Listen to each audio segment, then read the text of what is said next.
이튿날 그들이 베다니에서 나왔을 때 예수께서 시장하신지라. 멀리서 잎사귀 있는 한 무화과 나무를 보시고 혹 그 나무에 무엇이 있을까 하여 가셨더니 가서 보신즉 잎사귀 외에 아무것도 없더라.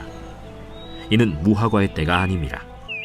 예수께서 나무에게 말씀하여 이르시되 이제부터 영원토록 사람이 내게서 열매를 따먹지 못하리라. 하시니 제자들이 이를 듣더라. 그들이 예루살렘에 들어가니라. 예수께서 성전에 들어가사 성전 안에서 매매하는 자들을 내쫓으시며 돈 바꾸는 자들의 상과 비둘기 파는 자들의 의자를 둘러 엎으시며 아무나 물건을 가지고 성전 안으로 지나다님을 허락하지 아니하시고 이에 가르쳐 이르시되 기록된 바 내 집은 만민이 기도하는 집이라 칭함을 받으리라고 하지 아니하였느냐? 너희는 강도의 소굴을 만들었도다. 대제사장들과 서기관들이 듣고 예수를 어떻게 죽일까 하고 꾀하니 이는 무리가 다 그의 교훈을 놀랍게 여기므로 그를 두려워함일러라. 그리고 날이 저물매 그들이 성 밖으로 나가더라. 그들이 아침에 지나갈 때 무화과 나무가 뿌리째 마른 것을 보고 너무나 뻘쭘한 데서 성경 말씀이 끊기죠. 네, 제가 좀 이번 주에 좀 설교를 나누면서 이 무화과 나무가 뿌리째 마른 것을 좀 더 좀 설명하기 위해서 이제 여기서 제가 말씀을 끊었는데요. 사실 이번 주일은 저희들이 종려 주일로 지킵니다. 종려 주일이라는 것은 예수님께서 이제 이렇게 말씀드리면 될 것 같아요. 이제 죽으시기 위해서 예루살렘에 들어가시죠. 어떻게 보면 유월절을 지키기 위해서 예수님께서 이제 예루살렘으로 가시고 성전이 있는 그곳으로 가시게 되는데 사실은 이제 죽으시려고 그곳에 가시게 됩니다. 그러니까 예루살렘에 입성을 할 때에 그것을 사람들이 종려나무 가지를 들고 흔들면서 외쳤죠. 다윗의 자손 예수여 호산나라고 이제 외치면서 다윗의 자손 예수여 우리를 구원하소서라고 이제 외치는 그것을 기념하면서 저희들이 이제 종려 주일로 저희들이 지키게 되는데 오늘 말씀은 이 예수님께서 이 예루살렘에 입성을 하고 나서 그 다음 날 그러니까 바로 그 다음 날 일어난 일인 것이죠. 그래서 그런데 이 말씀 가운데서 좀 예수님의 좀 마음을 좀 읽을 수 있고요. 또 예수님께서 어떠한 일을 앞으로 행하실지에 대한 다시 기대가 있는 그 성경 말씀이 바로 마가복음 11장에서 11장 12절에서 20절까지의 말씀입니다. 사실 오늘 본문에서는 예수님께서 이제 본문의 주제를 좀 보면 예수님께서는 가장 먼저 성전으로 가셨고 성전을 깨끗게 하심을 저희들이 볼 수 있어요. 그리고 그 바로 전에 이제 성전에 가시기 전에 무화과 나무로 찾아가셨고 이제 무화과 나무를 이제 꾸짖으시는 그 모습을 볼 수 있는데 그래서 이제 제가 이제 주일날 설교를 할 때는 성전을 깨끗게 하신 예수님은 성전을 결국은 회복하시는 예수님이십니다. 그리고 그 예수님은 오늘 우리를 회복하시고 교회를 회복하시는 분이십니다라는 그 설교 주제를 가지고 제가 주일날 이야기를 할 것입니다. 그래서 오늘 어떤 이야기를 여러분과 함께 나누려고 하냐면 사실 좀 더 본질에 대해서 이야기를 할 것 같아요. 주일 설교가 본질과 회복에 대해서 이야기를 한다면 오늘 수요 공방에서는 좀 더 본질에 대해서 이야기를 하게 될 것입니다. 우리는 마가복음 본문 가운데서 본질을 잃은 무화과 나무와 성전을 보게 됩니다. 그리고 예수님께서 본질을 잃은 무화과 나무를 저주하시고 또한 성전을 깨끗게 하십니다. 그리고 그 본질을 회복하시는 것이죠. 그래서 오늘 저희들은 이제 본질을 잃은 세 가지에 대해서 이야기를 할 건데 결국은 본질을 잃은 무화과 나무, 그리고 본질을 잃은 성전, 그리고 본질을 잃은 레위인들, 지도자들에 대해서 이야기를 할 거예요. 자, 그러면 본질을 이런 세 가지를 이야기하려면 이것들의 본질이 뭔지 우리가 이야기를 해야 될 거 아니에요. 그래서 그 본질이 무엇인지 좀 성경 말씀을 통해서 먼저 찾고 그래서 그 본질에 대해서 먼저 이야기를 하고 그다음에 왜 그들이 본질을 잃었는지를 잠시 나누고 주일에 좀 더 그것을 좀 더 나누기를 원합니다. 자, 그러면 무화과 나무의 본질은 무엇일까요? 무화과 나무라고 이야기를 하면 오늘 말씀 가운데서 사실 무화과 나무는 그늘, 심, 안식이 되는 나무였습니다. 열왕기상 4장 25절을 보면 혹시 가능하신 우리 신우 형제 한번 읽어주실래요? 솔로몬이 사는 동안에 유다와 이스라엘이 단에서부터 브엘세바에 이르기까지 각기 포도나무 아래와 무화과 나무 아래에서 평안히 살았더라. 네. 어, 이제 솔로몬이 이제 다스리는 그 나라를 설명하면서 어떻게 표현하고 있냐면 포도나무 아래와 무화과 나무 아래서 평안히 살았다라는 표현을 쓰면서 다시 이제 무화과 나무 아래서 안식을 누렸다라는 그런 표현을 다시 사용하고 있어요. 보통 이제 무화과 나무는 2m에서 10m까지 자란다라고 이야기를 해요. 그리고 또 다른 나무와 다르게 잎사귀가 아마 참 우거지기 때문에 길을 가는 나그네들이 좀 안식을 좀 쉴 수 있는 공간이 무화과 나무 밑이었다라고 이야기를 합니다. 그리고 뭐 포도나무도 마찬가지죠. 포도나무 저희들 키우는 이제 대부도와 아니면 송산이 가깝기 때문에 포도나무들 딱 자라는 것들을 저희들이 보잖아요. 이 가지들이 쫙 연결돼 가지고 이렇게 덮게 되면 이게 덩굴이라 그러나요? 해가지고 이렇게 쫙 덮게 되면 또 어떻게 보면 이제 그늘이 생기는 것처럼 그곳에서 사실 그늘과 안식과 쉼이 누리는 것이죠.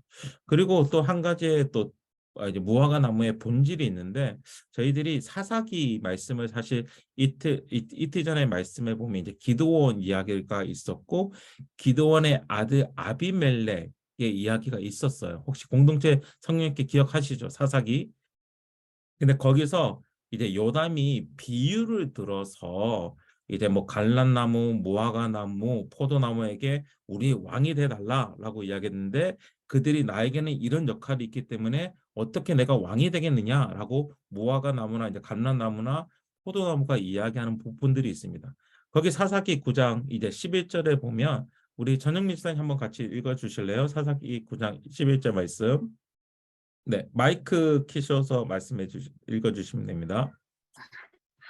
무화과 나무가 그들에게 이르되 나의 단 것과 나의 아름다운 열매를 내가 어찌 버리고 가서 나무를 위해 우쭐대리오 한지라. 네, 사실 무화과 나무의 참 자랑거리는 열매였어요. 열매. 여기 오늘 그 사사기 9장에서도 내가 이 단 열매, 이 아름다운 열매를 내가 어떻게 버리고 왕이 되겠느냐라고 이제 표현을 하고 있는데 이 무화과 나무 결국은 열매죠. 무화과 열매 혹시 드셔보셨나요? 네, 다 드셔보셨어요? 네, 제가 이번 주일에 주일 설교로 몇 개만 들고 갈게요. 좀 나누면 될 것 같아요. 이 무화과 나무의 특징, 본질은 열매였어요. 열매를 먹음으로써 사실 시원함이 있었고 그 닮을 통해서 어떻게 보면 좀 사람들에게 기쁨을 주는 것이죠. 그리고 근데 무화과 나무의 특징이 있는데 이 특징이 뭐냐면 무화과 나무는 열매가 1년에 2번 맺힌다라고 이야기를 해요.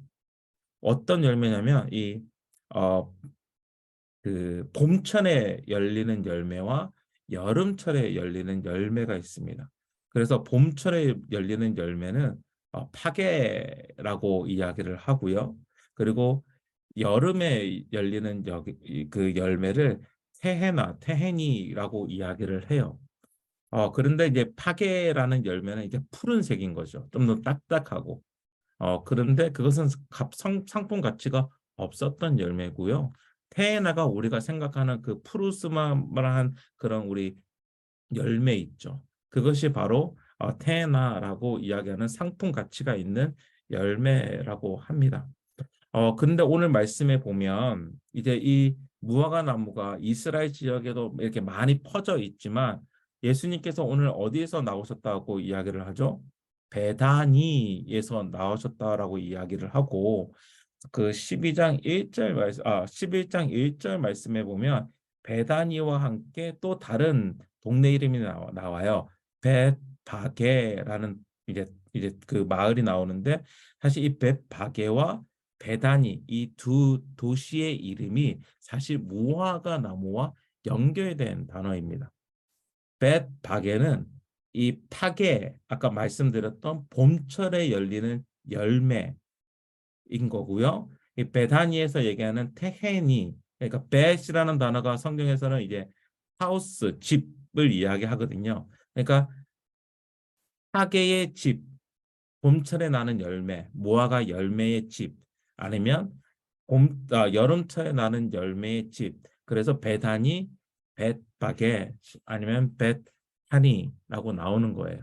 그러니까 그 지역에 얼마나 그 무화과 나무가 많고 그 열매들이 많은지 어떻게 보면 저희들 뭐 동네마다 특산품들이 있잖아요. 그런 것처럼 그런 열매들이 있었던 두 동네였다라는 것이죠. 그런데 한 가지 말씀드리고 싶은 것은 이 파게라는 열매가 날 때는 잎이 거의 없어요. 그냥 열매만 달려져 있어요. 푸르만 스르만 그 녹색의 그 열매만. 근데 예수님께서 오늘 말씀해 보면 한 나무가 잎이 있는 것을 보시고 그곳에 가셨다라고 이야기를 하고 있어요. 그러니까 그냥 쉽게 이야기하면 이 나무가 정상적이지 않다라는 거예요. 먼저.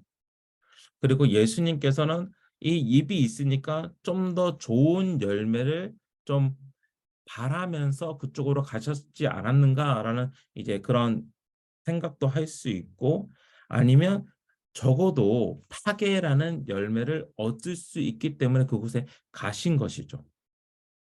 그러니까 우리가 예수님 오늘 말씀에 보면 그 열매의 철이 아니다라고 이야기했을 때는 해나 여름철에 열매 맺는 그 좋은 열매가 나지 않았음을 이야기하는데 그래도 적어도 파괴라는 상품 가치가 없는 열매가 있었어야 했던 거죠. 그런데 이것이 없었다라는 거예요. 그리고 이것이 없었다라는 것은 무엇이냐면 여러분 아시다시피 열매를 맺기 위해서는 꽃이 있고 꽃에서 이렇게 꽃이 떨어지고 그곳에서 열매가 이렇게 자라지 않습니까? 그런 것처럼 이 파게가 떨어지고 나서 그곳에서 이렇게 테나라는 열매가 맺히는데 이 파게라는 열매가 없다라는 것은 나중에 여름이 돼도 테라는 열매가 생길 수 없다는 것을 얘기를 하고 있는 거예요. 그런데 열매가 없다라는 것은 무엇이죠? 사람들의 진정한 안식처가 되지 못한다라는 것을 보여주고 있어요. 무화과 나무가 아까 말씀드릴 때 그늘, 안식, 쉼이 되는 나무라고 말씀드렸고 또한 그 열매를 통하여서 어떻게 보면 가난한 사람들이나 어린아이들이나 아니면 그곳을 지나가는 나그네들이 파괴라는 그 상품이 가치가 없는 그 열매를 먹음으로써 조금이라도 배부름을 허기를 채우는 것을 누려야 했음에도 불구하고 그게 없었다라는 것이죠. 그러니까 무화과 나무는 열매로 그 본질의 그 열매가 있는데 열매가 맺히지 아니함으로써 그 본질을 잃어버렸다라는 것을 오늘 말씀에서 보여주고 있습니다. 그리고 무화과 나무와 이제 또 한 가지 더 말씀드리고 싶은 이제 본질에 대해서 이야기하면서 한 가지 더 이런 거 나누고 싶은 것은 무엇이냐면 이제 성경 말씀에 이제 구약 성경의 말씀에 보면 이제 예언서들을 보면 이 이스라엘의 심판에 대해서 이야기를 하실 때 무화과의 말씀과 무화과 나무와 연결하셔서 말씀하실 때가 많았어요. 예레미야 8장 13절, 호세아 9장 10절, 이사야 34장 4절에 보면 이 무화과 나무의 잎이 마름같이 되었다. 무화과가 없을 것이다 라고 표현하면서 하나님의 심판 가운데서 이스라엘이 무너질 것임을 이야기하고 있는데 그것이 사실 예수님이 실질적으로 그 무화과를 뿌리채 말리심으로써 그것이 하나님 예수님께서 심판하고 계심을 보여주는 사건이기도 한 것입니다. 그래서 구약의 이야기가 어떻게 하면 이 마가복음의 말씀 가운데서 예수님이 실질적으로 무화과를 마르게 하심으로 무화과가 없는 것을 또 심판하심으로써 그 예수님의 그 오심을 이야기하고 있는 것이죠. 그렇다면 이제 또 성전의 본질은 무엇입니까? 성전의 본질은 가장 쉽게 이야기를 한다면 하나님을 만나는 장소입니다. 그렇죠. 우리가 보통 기도를 해도 교회 가서 기도하면 좀 더 잘 되잖아요. 그렇지 않나요, 여러분? 집에서 이렇게 무릎 꿇고 기도해도 참 좋지만 그래도 아무도 없는 조용한 교회 가서 기도하면 좀 더 뭔가 마음이 하나님과 만난다는 기분을 좀 느끼지 않습니까? 성전은 이제 가장 쉽게 이야기하면 하나님을 만나는 장소이죠. 하나님을 만나는 장소. 하나님께서 성막을 이제 성전의 이 전 모습이죠. 성막을 허락하실 때 출애굽기 25장 8절 말씀, 25장 8절 22절을 보면 내가 그들 중에 거할 성소를 그들을 시켜 나를 위하여 짓되, 그러니까 내가 그들 중에 거할 성소, 내가 그곳에 내가 머물 성소를 이제 만들었다라고 이제 성막에 대해서 설명을 하고, 22절에서는 이제 속죄소에 대해서 이야기를 하는데 거기서 내가 너와 만나고라는 그 표현이 있습니다. 그러니까 성전은 하나님께서 우리를 만나시는 곳이죠. 그리고 열왕기상 8장 10절에서 14절을 보면 이때가 어떤 상황이냐면 솔로몬이 성전을 다 만들고 나서 하나님께 이 성전을 드리는 시간이에요.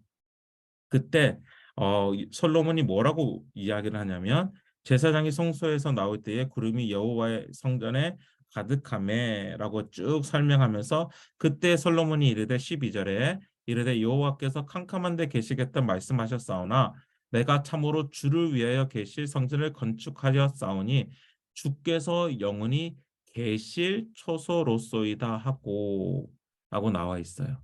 그러니까 이 성전이 하나님의 처소라는 것이죠. 하나님께서 계시는 곳이라고 이제 이야기를 하고 있습니다.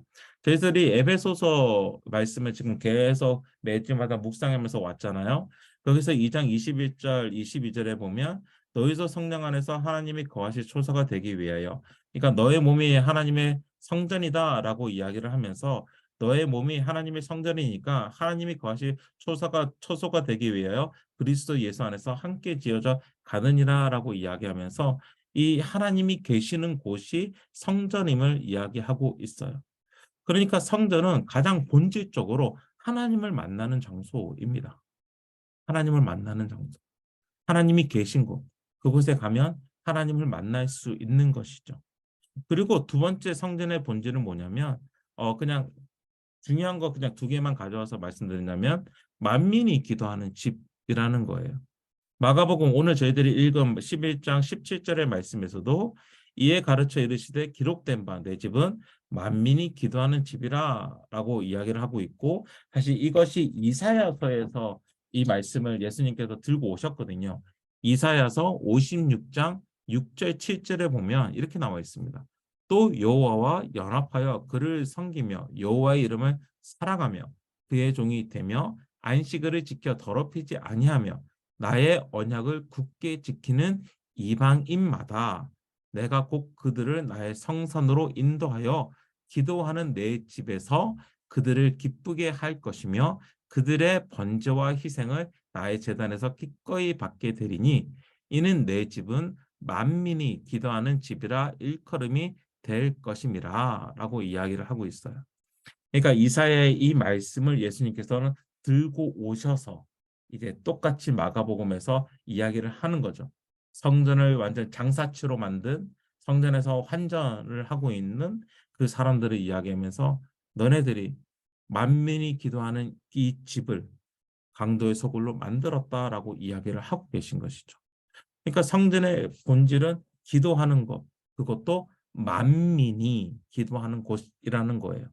특별히 이사야서 56장의 말씀은 그 만민이 결국 이방인을 포함시키고 있음을 이야기하고 있습니다. 그렇죠? 이방인도 포함이 된 거예요. 단지 유대인만 하나님을 만나는 것이 아니라, 이 유대인만 하나님께 기도하면서 하나님을 만나는 것이 아니라 이방인 역시, 하나님의 언약을 굳게 지키는 이방인 역시 하나님이 계시는 그 집, 기도하는 그 집에서 하나님을 만날 수 있는 곳이 바로 성전이라는 것이죠. 이게 성전의 본질입니다. 그런데 그 성전이 지금 어떻게 사용되고 있냐면 장사치로 사용되고 있다라는 것이죠. 그 본질을 잃어버리고 있음을 이야기합니다.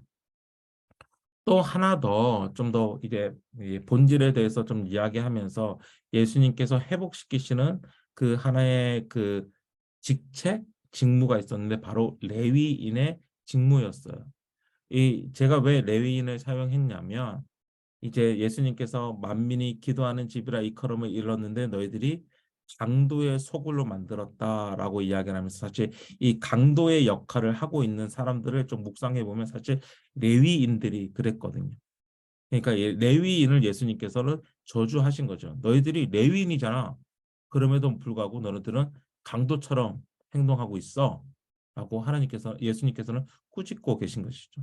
그렇기 때문에 레위인의 본질에 대해서 우리가 좀 이야기를 해야 되는데 레위인은 가장 먼저 성전에서 섬기는 자들이었어요.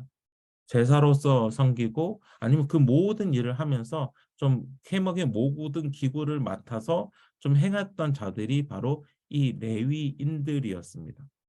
그들은 제사를 담당했고요. 또 나중에 보면 음악을 담당했고요.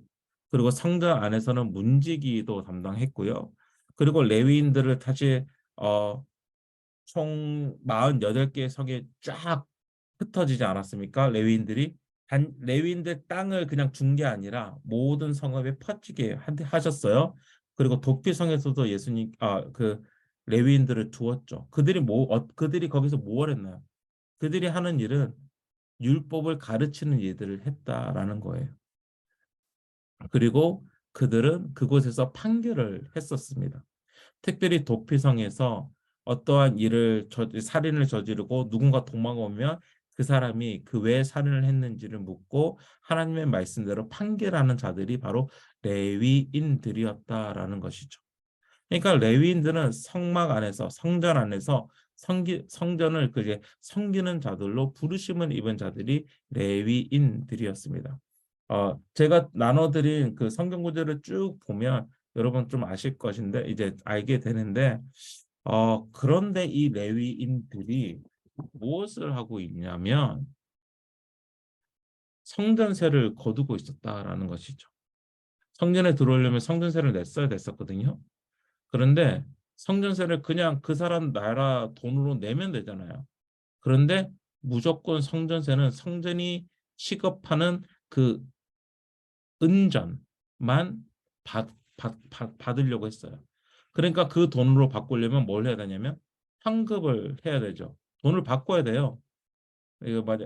그러니까 만약에 달러를 들고 오면 한국에서 달러를 쓸 수 있습니까?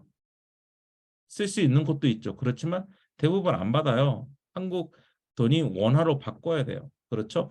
그런 것처럼 성전세를 받을 때에 그들이 받는 그 은하만 받은 것이죠. 그래서 그것을 환급을 하면서 그냥 1대1로 바꾼 게 아니라 거기서 이윤을 취한 것입니다. 이윤을. 그리고 다른 것도 마찬가지고. 그러니까 예수님께서 보셨을 때는 이것은 너희들의 이익을 위해서 사람들을 속이고 가져가는 강도와 같다라고 보신 것이죠.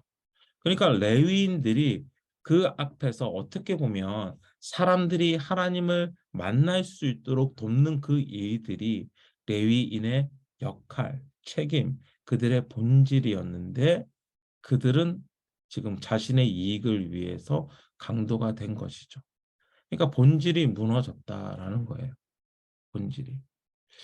그래서 저희들이 오늘 본질이 무너진 무화과 나무, 그리고 본질이 무너진 성전, 그 본질이 무너진 레위인들을 보았던 거, 볼 수 있던, 본질을 이야기하면서 그 무너진 것을 보는 것이죠. 그리고 예수님께서는 이들을 꾸짖습니다. 그리고 나중에 예수님께서는 그의 죽으심과 부활을 통하여서 이것을 회복하세요. 그래서 그 부분들은 좀 더 저희들이 주일 설교 때 제가 나누도록 하겠습니다. 그래서 결론은 무엇이냐? 무화과 나무, 성전, 레위인들에게는 각기 주어진 본질이 있었습니다. 그리고 그 본질에 따라 그 역할들과 책임이 있었습니다. 하지만 그것이 무너졌습니다. 무화과 나무에는 열매가 없었고, 사실 열매가 없었기에 완전한 안식을 주지 못했었고, 성전에서는 하나님을 만나는 곳이기보다 장사가 이루어지고 있었으며, 레위인들은 하나님을 가르치는 것이 아니라 사람들이 하나님을 만날 수 있도록 돕는 것이 아니라 강도가 되어 있었습니다. 그리고 그 무너진 것을 예수님께서는 꾸짖으시죠. 심판하십니다. 그리고 그 모든 것이 완전히 무너져 내렸을 때에 예수님은 완전한 회복을 이루십니다. 그래서 그 예수님을 우리가 좀 더 주일날, 특별히 이제 종려주일을 맞이해서 함께 저희들이 보기를 원합니다. 조금 복음 대화를 갔을 때 좀 질문도 조금은 본질을 이야기하니까 좀 본질적인 질문들을 한번 좀 던져봤어요. 하나님께서 나를 창조하셨을 때, 나 김마태를 창조하셨을 때, 나 이신우를 창조하셨을 때에 어떠한 목적으로 좀 나를 창조하신 것 같았는지 좀 나눠봤으면 좋겠어요. 하나님이 나를 창조하신 이유가 뭐지? 하나님께서 나를 왜 창조하셨지? 좀 그런 본질적인 것을 좀 더 나눠주셨으면 좋겠고요. 그리고 결국은 나를 그 본질을 회복하셨잖아요. 예수님이 십자가 상 가운데서, 그 부활의 상황 가운데서 그걸 완전하게 회복하셨잖아요. 그렇다면 나는 오늘 가장 먼저 뭘 할 수 있는지를 좀 나눠봤으면 좋겠어요. 그리고 이제 가족과 교우들 옆으로 나아가는 질문 가운데서는 내가 가정 가운데서 아니면 내가 지금 속한 예수 비번 공동체 가운데서 나에게 맡겨진 책임과 역할이 무엇인지 좀 나눠봤으면 좋겠고요. 그럼 그 책임에 따라서 내가 이번 주에 할 수 있는 것, 당장 할 수 있는 것을 좀 함께 나눴으면 좋겠어요. 그리고 나누는 것뿐만 아니라 당연히 그것을 하셔야겠죠. 그러니까 저 같은 이제 저의 한 예로서 이제 좀 드렸는데, 그게 뭐냐면 이제 저는 가정의 가장으로서 아이들이 자기 전에 한 사람씩 축복 기도를 해주고 잠에 든다라는 것이 저의 적용으로 이제 제가 두었는데, 하나님께서 나를 또 가장으로 부르셨기 때문에 아이들에게 축복할 수 있는 것들이 참 저에게는 특권인 것 같아요. 그래서 그 책임과 역할을 감당하기 위해서 아이들에게 축복 기도를 해준다라고 적었고요. 그리고 이제 앞으로의 질문, 이제 나와 세상과의 관계, 또 우리 공동체와 세상과의 관계의 그런 복음 대화는 하나님을 만날 수 있게, 사실 레위인들이 있었잖아요. 하나님을 만날 수 있도록 하나님께서 우리를 두셨잖아요. 그렇죠? 나 김마태를 통해서 누군가가 하나님을 만날 수 있게 하나님께서 나를 부르셨는데, 그 안에서 내가 할 수 있는 일은 무엇인지 좀 나눠봤으면 좋겠고, 무화과 나무를 통해서 사실 약하고 소외된 자, 나그네들이 그 밑에서 힘을 얻었거든요. 그들이 배고플 때 그 열매를 따먹음으로써 허기를 채웠거든요. 그렇다면 하나님께서 나에게 보여주는, 아니면 우리 공동체에게 보여주는 혹시 연약한 자가 있는지, 소외된 자가 있는지, 나그네와 같이 필요를 느끼는 사람들이 있는지 좀 나누고, 그것을 개인적으로 아니면 공동체 공경 모임적으로 어떻게 좀 도울 수 있는지를 좀 나누는 시간이 됐으면 좋겠어요. 좀 더 실질적인 것들을 좀 적어봤는데, 좀 그런 것들을 좀 나누시면서 정말 우리의 본질, 그리고 우리 예수 비본교회의 본질을 무엇인지 좀 함께 찾아가는 좀 이번 주일이 되기를 주님으로 부탁드리고 그렇게 축원합니다.